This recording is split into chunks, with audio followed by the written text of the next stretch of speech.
Hello crocheters, Vitania here from the Hobbyist on the road.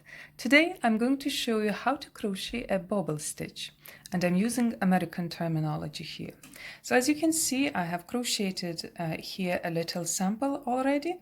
I'm not crocheting anything in particular, this is just for demonstration, and it's a lovely stitch to know. And by the way, in 2021, this year, it seems to be everywhere. Last year it was also very popular, so it seems everybody's in love with this stitch. Everybody wants to have it on their pullover, sweaters, and handbags as well. So I thought I'll just show it very quickly how to do it. So what we are doing, you may have guessed that we are actually crocheting. This is the front of the stitch, that's how it looks, but we are creating it by looking at the back of our work. So I'm crocheting on this side, but my stitch puffs up on the other side. So let's see. So what we'll do, we yarn over and we'll start crocheting a double crochet. We go through the stitch, pull out once, go through 2 loops and stop. Okay. So what we will do, we'll go through this same stitch 5 times in this case. It all depends on your pattern. Some patterns tell you even to go even more, like 7. You could even sometimes see even more or fewer times that you go through the stitch.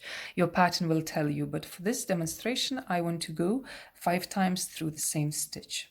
Now, some people will tell you to count the loops on the hook, and that's okay too, you can do that, but for me it's more logical and most importantly easier to count how many times I go through the same stitch. Okay, so this was once. I'll yarn over, go through the same stitch, pull out, yarn over and go just through the 2 first loops and stop. That was 2.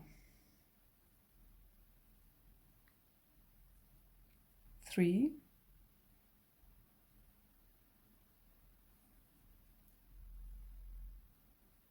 4, and the 5th time.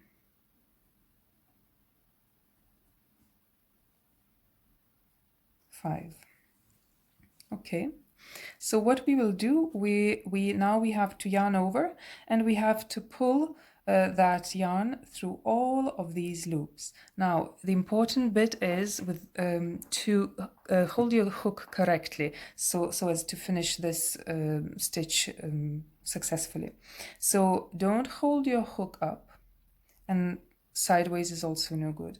What you do, you hold your hook down and then you go through all of them, and that's easy. Okay, so now how do we finish the stitch? Because you can see, okay, you've got 5, they are kind of half double crochets, but it's not puffed up on the other side, it's quite flat. What we need to do, we need to anchor it to the next stitch with a smaller stitch. So in this case, it will be a single crochet into the next stitch. Go through both loops here and do a single crochet. Okay, so what we've got now on this side, it's quite flat, but on the other side it's very nicely puffed up, and this is your bobble stitch. Let's do another one.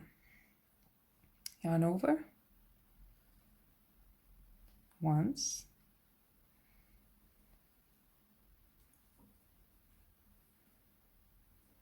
two, like, oops, only 2 loops, so I have to go only through 2 loops. That was the 3rd time through the same stitch. 4 and 5 times. Okay, we yarn over, hold the hook down. We've gone through all of the loops and anchor it with a smaller stitch with a single crochet. And let's have a look. A lovely nice bobble stitch. Let's do a 3rd one.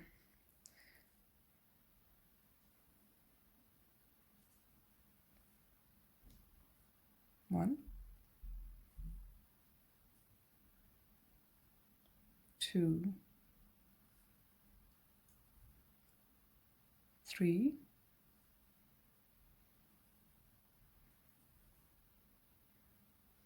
4. Now, as you can see, when I'm doing the last 2 stitches into the same stitch, I kind of tend to hold the yarn with my thumb or sometimes with my index finger. This is because I just don't want to slip it off the hook. It's just that with the last 2, it can be a bit tricky. Okay, so we've gone 5 times through the stitch, yarn over, pull through all of them, and anchor. Finish it with a single crochet into the next stitch. Let's have a look. It's a lovely row of puff stitches.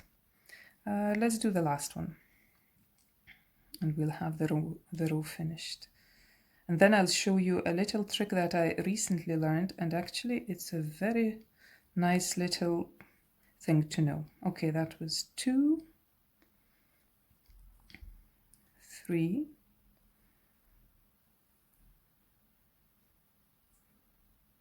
4, 5. Now at the end it may be a bit tricky, but I still have 1 stitch here where I will anchor my bobble stitch with a single crochet. So, okay, that's my bobble stitch done, and I'll just chain 1 for turning.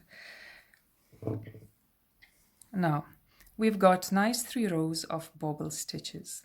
Now one little thing that I recently learned, you know how we are looking at this side and our bobble puffs up on the other side. But for example, if you need this bobble stitch to puff up on this front side, what you can do after crocheting it, you can just simply push it to the front and it will puff up nicely in the front. Have a look. Okay, now this is a DK size yarn and it's cotton, so it's a bit harder, but say if you're using with a larger yarn, thicker yarn, and you know, softer one, it might be quite easy to do that. Have a look at this. So in essence, okay, we are creating on the things not you know, on the front, but it doesn't really matter because afterwards you can I'm using the end of my hook to push it out. Have a look. That's a very nice, I thought it's a very nice tip that I heard from somebody. So you know, sometimes you just need these little, you need to know sometimes these small little things. Okay, now let's have a look then how this stitch is marked in charts. Now, from my research, what I've learned is that, and I've noticed also when I was researching just how these stitches are marked, the likes of bobble stitch, popcorn stitch, puff stitch, cluster stitch, they can be quite confusing because some people say that they are the same, but actually they are different. Now, when it comes to charts, the bobble stitch is often marked the same as a puff stitch. Actually, you will see this symbol, and this symbol can mean a bobble stitch, but it can also mean a puff stitch, and it can also mean a cluster. 3 half double crochet cluster.